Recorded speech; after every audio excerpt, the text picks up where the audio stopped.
Kevin Guthrie, our Division of Emergency Management Executive Director, FEMA Administrator Deanne Criswell, FDOT Secretary Jared Perdue, Major General John Haas from the Florida National Guard. We were in the areas that were kind of suffered the direct hit up in Taylor County earlier today. And some of those places like Deacle Beach, Keaton Beach, they had actually just been hit by Hurricane Idalia, which was also a major hurricane. It actually reached Category 4, and then it kind of slowed down before it made landfall. And there was damage, and they hadn't had a named storm hit that area in forever. And so there was damage, but the damage from this one, when you're going over there, is, there were homes that were untouched, basically, all suffered no damage in Idalia, that were totally wiped out, like nothing but concrete slab left over. So there's some real significant damage in that part where the eye wall came onto land, and those folks have had multiple storms now in the last 13 months, as well as some other economic dislocations. They had a big mill closure last year, and there's just a lot going on. So that was difficult to see.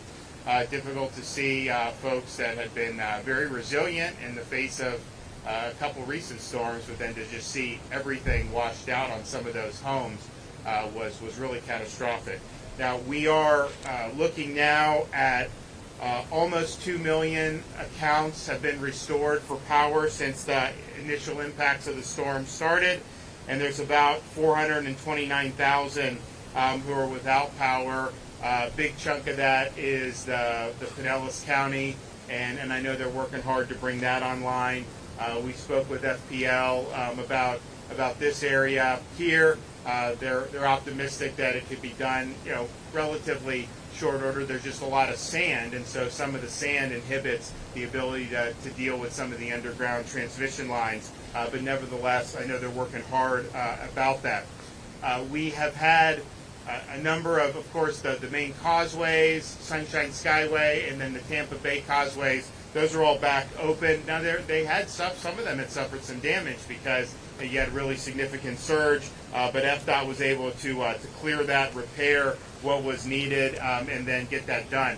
So here in Bradenton Beach, one of the things we want to do is get this road fixed as soon as possible. People were talking about, it's going to take many weeks. We don't have that kind of time. Jared and his team, they've already got this under emergency contract. The work has begun. I think the contract is to finish it in 5 days, but we're hoping that they'll do better than that. And so there's parts of the road like here where you have structural damage. So they're going to do temporary repairs, and those repairs will be effective. It'll let people be able to use the road. Not going to be a permanent solution, but I'd rather get this back open where people can use it, and then we'll address it on a permanent basis in the subsequent time period. Then you also have parts where there's just all this sand. So they've got all these, if you came across the bridge, you see all these dump trucks, massive numbers of trucks to get the sand and haul it away. And I think what they're going to do, we're going to store the sand, and then if folks here need it for beach renourishment or something in the future, then they can use it for beach renourishment. But there's a massive amount of sand. They've been able to move some of it off the roadways, but they're going to have to take all this sand. And in some areas, the sand was 5 feet of sand. Can you imagine that? That's pretty incredible. And I have not seen this much sand in any other part that I visited so far in the aftermath of this storm. So this is really significant. So they are going to do that. They're going to fix this part of the road and get it back open. And we think that that's important to be able to go. I know parts of this stretch are open for residents. I know others are going to be soon. That's not obviously the decision of the state. We just want to make sure everything is functioning so that people can get back. We want people to be able to get back to their homes and businesses as soon as possible. So the goal is 5 days. I always tell them try to do better than that. But that work has been undergone. As soon as we saw the damage, they went and moved to get this done. So I want to thank Jared and his team for doing that. I'll let Kevin talk about some of the broader things we're doing. And I'll let Jared talk a little bit more in detail. But I think if you look at this Gulf Boulevard, there's a number of spots that are going to need to be addressed. And so that's what they're doing. And some of it is structural. Most of it is just massive amounts of sand. But either way, it's going to require this job to get it done. And then we'll hear from the FEMA director. We've reopened the Florida Disaster Fund. So this is a private fund. This is a tax-deductible charitable contribution that you can make. It's a partnership with our partners in the private sector, other non-government groups who work to help people when things like this happen. And so FloridaDisasterFund.org, you can make a donation there. That's been used in the past to do things like fund meals, help people get essentials, just things that are necessary when you have folks that have been displaced. If you need any information, non-emergency information, you can call the State Assistance Information Line at 1-800-342-3557. Don't use that to report an emergency, but if you have questions about information, there's a wide variety of issues that pop up, you can call that line. And now for the next 2 weeks, we're going to have the Hope Florida line 24/7 service. And so this is something, not emergency, but if you need something, if you need some food, if you need help with shelter, if you need assistance in the aftermath of the storm, you can call this Hope line. It's 1-833-GET-HOPE, 1-833-GET-HOPE. We have the Hope bus at Taylor County High School up in Taylor County, as well as in Madison County today, and we'll likely be moving that around the state in the ensuing days. So thanks to everybody who's been working.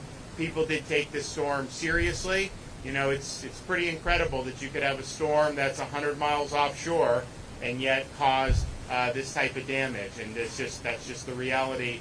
And people, I think by and large, were prepared for it. I know your local folks were really working hard, and Kevin and his team were working hard to be prepared as well. So now we've got to fix stuff, get people back up on their feet, and make sure that we're able to bounce back. But I would just say for folks here, there's a lot of damage, but there's no question you're going to be able to bounce back. What I saw in Taylor, I saw the ground zero. Even there, as bad as that was, they're going to come back. It's just going to take a lot of grit. It's going to take a lot of determination. It's going to require resiliency. It's not easy, but it will. This is just too nice an area not to. So this road will be one thing that is done. There's going to be a lot more that'll be done, and we'll get people back going in a good direction again. Okay, Kevin Guthrie. Thank you, Governor, as always, for your support and your leadership in these trying times. The State Emergency Response Team continues to work on search and rescue operations. If you need reunification, and this is something that's been coming in quite a bit lately, is I can't make contact with a loved one. The American Red Cross is simply the best at that in the entire world. They were set up for that. That's something that we're asking you to call the Red Cross on their reunification line. That's 1-800-RED-CROSS or 1-800-733-2767. Again, that's 1-800-733-2767. Sorry. Crews are working around the clock to clear roads and repair critical infrastructure, like you see here from the U.S. Department or Florida Department of Transportation. We are working on getting our points of distribution set up. Today, we have 31 of those set up across the area. We were talking about this particular area coming in, and Jody, when I know Jody Fisk and her team are here somewhere. But when they're ready for that, we are ready to support them on getting those open. And there may be some already open in Manatee already. I'm not really sure. I don't have that list in front of me. But we're working towards that. Right about now, when scammers is the time that scammers start to come into this area.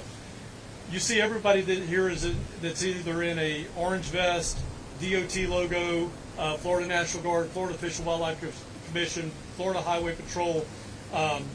They got some type of state logo on. You can go and say, hey, look, this person over here, I'm not really sure about them. They're asking for cash. All of these state employees will roll that information up to us, and we'll get the right people to come out here and start working on that. It takes all of us to make sure that people don't come in here and take advantage of our residents, and we want to make sure that we're doing that. When that happens, you, again, report it up. You can also verify and check any contractor's license at myfloridalicense.com. Again, that's myfloridalicense.com. If you cannot get on, you can't get online for whatever reason, feel free to also contact us at 866-532-1440. That's 866-532-1440. If you receive damage to your home, take pictures before you start your cleanup. Make sure you take pictures of the outside, wide view, narrow view, inside, wide view, narrow view as well. Make sure that if you have a watermark in your house, make sure you document where that watermark's at. Take a ruler, take a tape measure, photographic. There are some generic things that we can kind of somewhat figure out what the height was between your electrical outlets and your doorknobs and things like that. So if you don't have that, try to get an electrical outlet in the picture, try to get a doorknob in the picture. That gives us some point of reference. As we are entering the recovery phase of this, please make sure that you're not interacting with power lines, other lines that are on the ground. You don't know what is a fiber optic, keeping your 911 service up and running. You don't know what is electrical. You don't know what is cable. Do not cut any lines. Please be very, very careful about that. Be sure to make sure you're wearing the right protective equipment. We have, and the governor and I unfortunately have had to do this a number of times, where we talk about fatalities and serious traumatizing injuries that come after a storm when somebody's on a roof, they're on a ladder, they're operating a piece of equipment that they're not trained to do, kickbacks from chainsaws and things like that. Make sure if you're going to do it, at least wear the right protective equipment. As you look around you, all the DOT personnel and other construction workers wearing hard hats, wearing safety goggles, wearing the appropriate closed-toed shoes, wearing chaps and things of that nature. Please make sure you're being safe when you're doing it. But if you don't have that skill set, you just feel like that is not something I need to be doing, that's a good way to start your decision making. We have people that will help you with that. We are proud to announce that Crisis Cleanup has once again partnered with the Florida Division of Emergency Management in the state of Florida. We will send volunteers out to help you. That number is 1-844-965-1386. Again, 844-965-1386. Make sure you avoid unnecessary travel on the roads, as there may be a lot of dangerous situations, including what we're standing on right now. Listen to your local authorities for updates when it is safe to return home. For general information, as the governor has already said, make sure you contact our State Assistance Information Line or our cell line. That is not an emergency line. If you're just needing information, get a direction on where to go, make sure you're calling that number at 1-800-342-3557, where we have assistance available in English, Spanish, and Haitian Creole. The governor wanted me to talk last stop about housing, so I'm going to go ahead and do that now too. Basically, we have three forms of housing assistance. The first one is what we call our state home repair program, and I'm going to stop there for just a second. If you are wondering where to send your dollars for voluntary donations, there's a lot of good voluntary organizations that will be more than happy to take your money.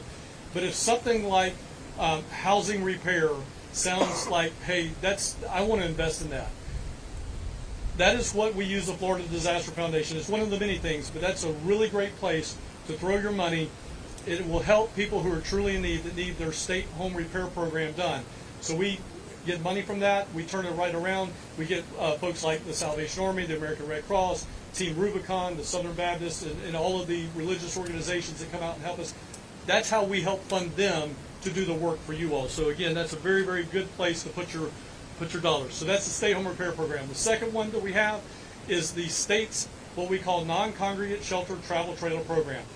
We really like to take that program and pair it with our state home repair program so that you can stay on your property while you're repairing your program. Then we'll come and take the trailer away and give or take about 6 months. That is a 6-month program. Deanne is very courteous every now and then and gives us a 6-month extension to 12 months. But 12 months is a hard line in the sand, no pun intended, since we're standing here. But we have to close that program out at 12 months. So that's the state's non-congregate shelter travel trailer program. The last program that I'll speak about, and I'm sure the administrator will probably speak about it just a little bit more, is an 18-month FEMA direct housing program for areas that receive individual assistance and qualify for the individual housing program. They can turn on the direct federal or the direct housing assistance. If you're in a state trailer, you may qualify for the federal program. The good news is we're not going to be bureaucratic and say you got to get out of mine and get into hers. She will literally buy that from me, and you can stay in the exact same travel trailer, and now you're up to about 18 months in that same location. So we're going to work together with each other on that coordination effort. to make sure that you don't have to go through bureaucratic nonsense. The last thing I'll say is, again, I know you guys are in good hands. She's going to kill me when I say this, but you guys stole one of the best employees that I had in Jody Fisk, and she's already started leaving somewhere. But your public safety director here in Manatee County is fantastic. And if you need things, go to your local public safety, your county emergency management agency. For more information on us, make sure you follow us at FLSERT on X and Instagram, and at FDEM on Facebook for real-time updates. Governor, as always, Jared, John, thank you for all your assistance. Deanne, also, thank you. All right, thank you, Governor, so much for your leadership as somebody who's personally lived through several hurricanes and worked many. A lot of our FDOT team members also were very appreciative of your leadership, Governor, and the decisive, quick action, and really encouraging all of us as a team to jump in and help people in their greatest time of need.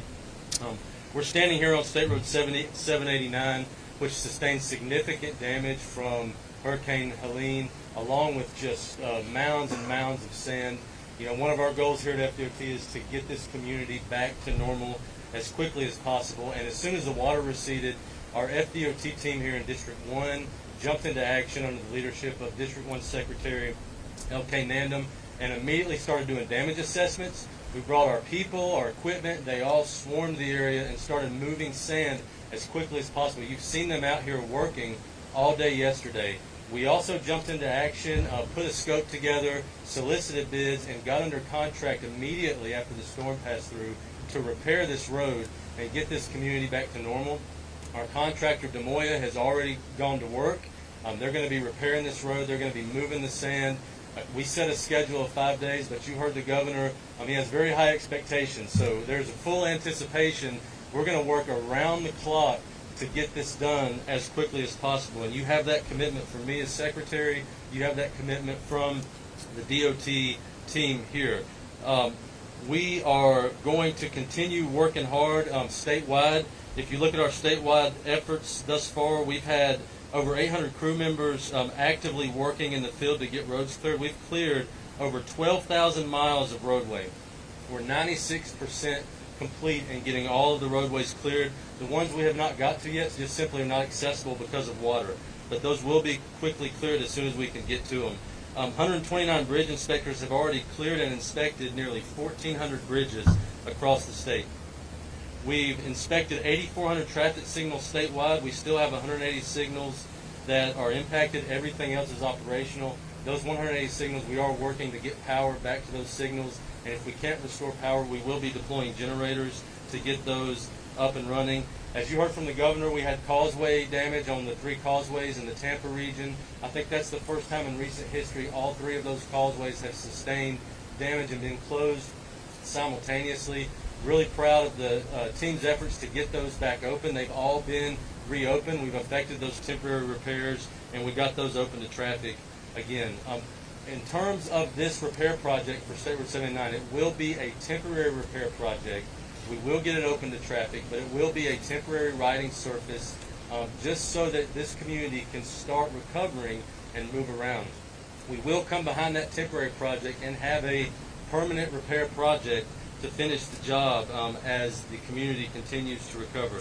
Again, thank you, Governor, for your leadership. Thank you to Kevin, all of the partners, the local partners here who have been absolutely amazing to work with. It truly is a team effort. We're all in this together. We get hit by hurricanes every storm season. We always pull together as a community and accomplish great feats. So again, Governor, thank you. We have a lot of work cut out for us, but we're going to get it done. Okay. Thank you, Governor, and good afternoon, everybody. First, on behalf of the Biden-Harris administration, I just want to express our deepest sympathy for all of the families who lost loved ones as a result of this storm, and for all of those who incurred damages as well as a result of this storm. We've been able to move resources in here from across the federal family beginning on Monday. Resources from our urban search and rescue teams, the Coast Guard, Fish and Wildlife, Army Corps of Engineers, and others, to be able to support whatever requirements might have come from the response effort. And we worked very closely with Director Guthrie and his team to make sure that we were getting our resources in place where he needed them most. And so I'm very proud of the work that our federal partners have been able to do. during the response part of this. As we move into the recovery phase now, I know the governor's team is finalizing the paperwork for an expedited major disaster declaration. And the purpose of my visit here today is to be able to see firsthand what these impacts are, to be able to talk to the people in the communities that have been impacted, so I can make sure that we get that through our system as quickly as possible, and that's exactly what we'll do. If and when there is an individual assistance declaration that is made, you heard Director Guthrie talk a little bit about some of the different programs. We also have a variety of different programs, and I think the important thing to remember is that we know that there are individuals, there are families that have experienced impacts from multiple storms now. Over the last year and a half, year plus, 3 different storms in this part of the state. And we know that everybody has their own specific and unique circumstance. And so we don't want to have a one-size-fits-all approach. We want to work very closely with Director Guthrie and his team, and then with all of those that have been impacted, so we can find the right solution for you to help you on your road to recovery. We know that recovery can be complicated, but we know that when we work together, we can make anything happen. And I've directed my team, especially for those that have had impacts from multiple storms, to make sure that we're doing whatever we can to reduce the burden that you are experiencing still from perhaps recovering from previous storms as you begin the recovery from this storm as well.